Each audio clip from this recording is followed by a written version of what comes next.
Hi, ಇವತ್ತು ಮಧ್ಯಾಹ್ನದಿಂದ blog start ಮಾಡ್ಕೊಂಡಿದ್ದೀನಿ friends. Welcome back to our YouTube channel. ನಾನು ನಿಮ್ಮ ಉಷಾ ಪ್ರದೀಪ್. ತುಂಬ ದಿನದಿಂದ ಪಿಜ್ಜಾ ತಿನ್ನಬೇಕು ಅಂತ ಅನ್ನಿಸ್ತಾ ಇತ್ತು. ಫಸ್ಟೆಲ್ಲ ಬೇಗ ತರಿಸ್ತಾಯಿದ್ರು. ಈ ನಡುವೆ ಸ್ವಲ್ಪ ಗ್ಯಾಪ್ ಕೊಟ್ಬಿಟ್ಟಿದ್ರು, ತರಿಸಿರಲಿಲ್ಲ. ಸೊ ಅದಾದಮೇಲೆ ಪಿಜ್ಜಾನ ಆರ್ಡ್ರ್ ಮಾಡಿದರು. ಬಟ್ ಇದು ಬೇಕ್ಡ್ ಫ್ರೋಝನ್ ಪಿಜ್ಜಾ.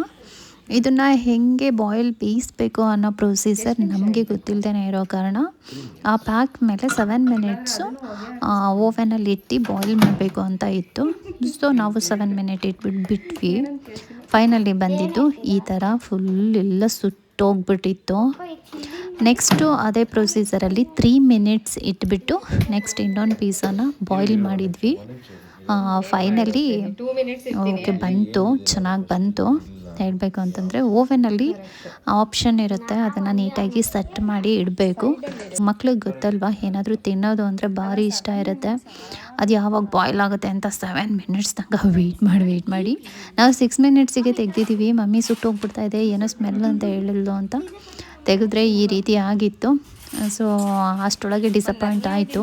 ನೆಕ್ಸ್ಟ್ ಇನ್ನೊಂದು ಇತ್ತಲ್ವ, ಅದಕ್ಕಾದರೂ ಜಸ್ಟ್ ಒಂದು 3 ಮಿನಿಟ್ಸ್ ಇಟ್ಬಿಟ್ಟು ನೋಡೋಣ ಹೆಂಗೆ ಬರುತ್ತೆ ಅಂತ ಅಂದ್ಬಿಟ್ಟು ಇಟ್ಬಿಟ್ಟು ಮಾಡಿದ್ವಿ.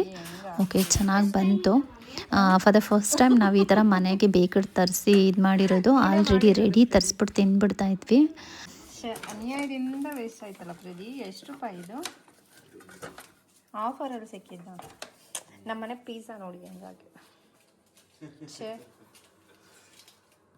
ನನಗೆ ಗೊತ್ತು 7 ಮಿನಿಟ್ಸ್ ಎಲ್ಲ ಇರಲ್ಲ ಅಂತಂದ್ರೆ ಕೇಳ್ತಾನೆ ಇಲ್ಲ. ಅಲ್ಲ, ಅಲ್ಲಿ ಹಾಕಿರೋದು ಏನಿದೆ 7 ಮಿನಿಟ್ಸ್ ಅಂತಾನೆ ಇರೋದು. ಯಾವ್ದ್ರ ಮೇಲೆ? ಬಾಕ್ಸ್ ಮೇಲೆ ಏನಂತ 7 ಮಿನಿಟ್ ಮೇಲೆ ಆಗುತ್ತೆ ಅಂತ ನೋಡಿ. ಬನ್ನಿ ಟೇಸ್ಟ್ ಮಾಡೋಣ.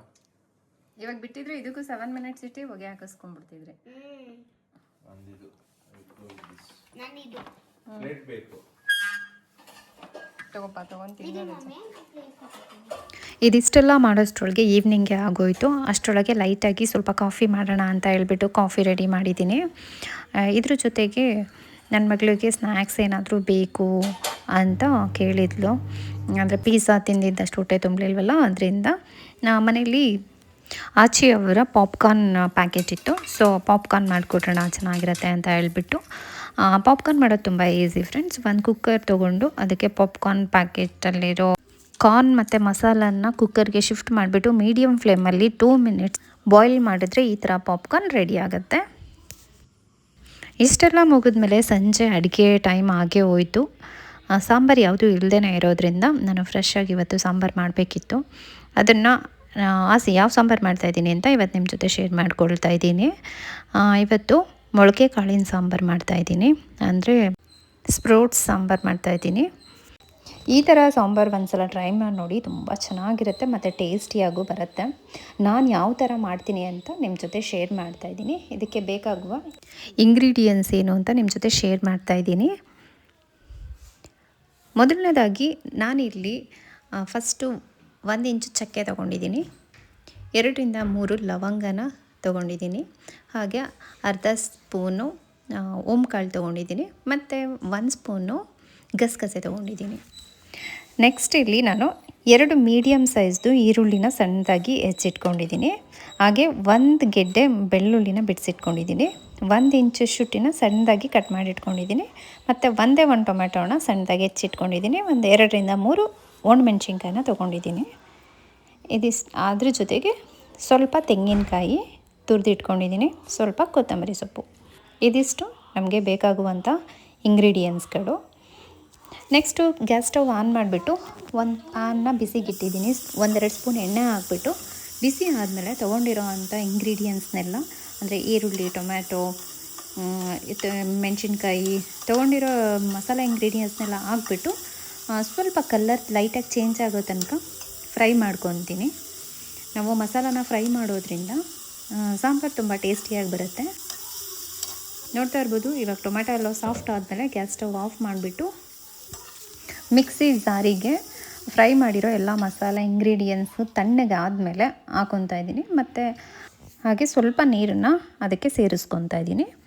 ಮತ್ತು ಈ ಸೈಡಲ್ಲಿ ತೆಂಗಿನಕಾಯಿ ಮತ್ತು ಕೊತ್ತಂಬರಿ ಸೊಪ್ಪು ತೊಗೊಂಡಿದ್ವಲ್ಲ, ಅದನ್ನು ಕೂಡ ಮಿಕ್ಸಿ ಜಾರಿಗೆ ನಾನು ಹಾಕ್ಕೊತಾ ಇದ್ದೀನಿ. ನೆಕ್ಸ್ಟ್ ಏನು ಬೇಕು ಅಂತಂದರೆ ಇಲ್ಲಿ ನಾನು 2 ಸ್ಪೂನು ಧನಿಯಾ ಪೌಡರ್ನ ಯೂಸ್ ಮಾಡ್ತಾಯಿದ್ದೀನಿ. ಬೇಕಾದರೆ ಸಾಂಬಾರು ಪೌಡ್ರನ್ನು ಯೂಸ್ ಮಾಡ್ಕೋಬೋದು. ನಾನು ಧನಿಯಾ ಪೌಡ್ರು ಯೂಸ್ ಮಾಡ್ತಾಯಿದ್ದೀನಿ.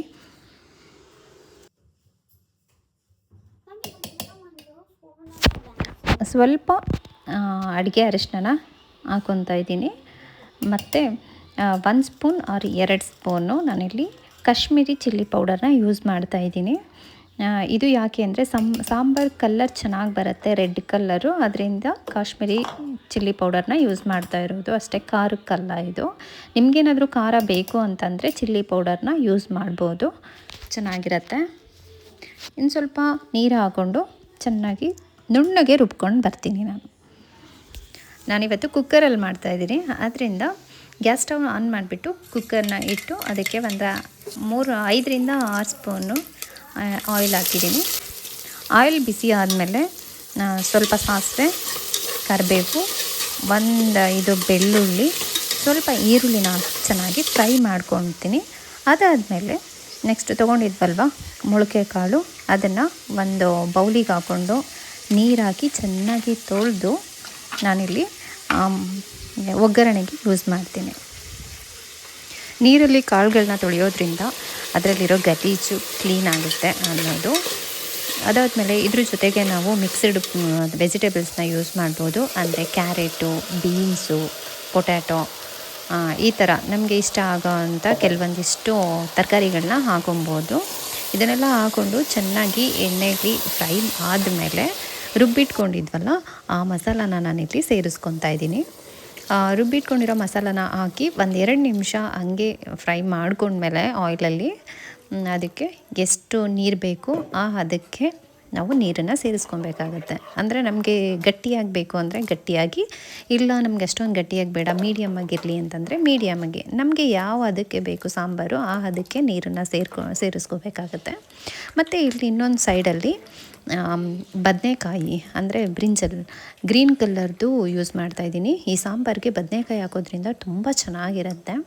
ನಾನು ಇಲ್ಲಿ ಸಣ್ಣದಾಗಿ ಕಟ್ ಮಾಡಿ ನೀರಲ್ಲಿ ಇಟ್ಕೊಂಡಿದ್ದೆ.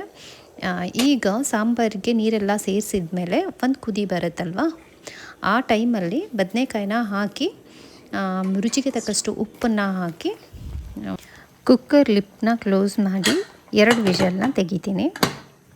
ಕುಕ್ಕರ್ ವಿಸಲ್ ತಣ್ಣಗಾದ್ಮೇಲೆ ಓಪನ್ ಮಾಡ್ತಿದ್ದೀನಿ, ನೋಡ್ತಿರ್ಬೋದು. ಇದನ್ನು ಒಂದು ಪಾತ್ರೆಗೆ ಶಿಫ್ಟ್ ಮಾಡ್ಕೊಂಡ್ಬಿಟ್ಟಿದ್ದೀನಿ ಆಲ್ರೆಡಿ. ಫೈನಲಿ ಸಾಂಬಾರು ಈ ರೀತಿ ಬಂದಿದೆ. ಈ ಸಾಂಬಾರಿಗೆ ಮುದ್ದೆಗಂತೂ ಇದು ತುಂಬ ಚೆನ್ನಾಗಿರುತ್ತೆ. ಮುದ್ದೆ, ರೈಸು, ಚಪಾತಿ, ದೋಸೆ, ಪೂರಿ ಎಲ್ಲದಕ್ಕೂ ಯೂಸ್ ಮಾಡ್ಬೋದು. ತುಂಬ ಚೆನ್ನಾಗಿರುತ್ತೆ. ಒಂದು ಸಲ ಟ್ರೈ ಮಾಡಿ ನೋಡಿ, ಹೇಗೆ ಬಂತು ಅಂತ ಕಮೆಂಟ್ ಸೆಕ್ಷನಲ್ಲಿ ತಿಳಿಸಿ. ಈ ನನ್ನ ವೀಡಿಯೋಸ್ ನಿಮಗೆ ಇಷ್ಟ ಆದರೆ ದಯವಿಟ್ಟು ಒಂದು ಲೈಕ್ ಮಾಡಿ, ನನ್ನ ಚಾನಲ್ನ ಸಬ್ಸ್ಕ್ರೈಬ್ ಮಾಡ್ಕೊಂಡು ವೀಡಿಯೋಸ್ ನೋಡಿ ಆ್ಯಂಡ್ ಸಪೋರ್ಟ್ ಮಾಡಿ ಫ್ರೆಂಡ್ಸ್. ಇದು ಪಕ್ಕಾ ನಾಟಿ ಸ್ಟೈಲಲ್ಲಿದೆ, ಹಳ್ಳಿ ಸ್ಟೈಲಲ್ಲಿ. ನಿಮ್ಗೆ ನಿಜವಾಗ್ಲೂ ತುಂಬ ಇಷ್ಟ ಆಗುತ್ತೆ.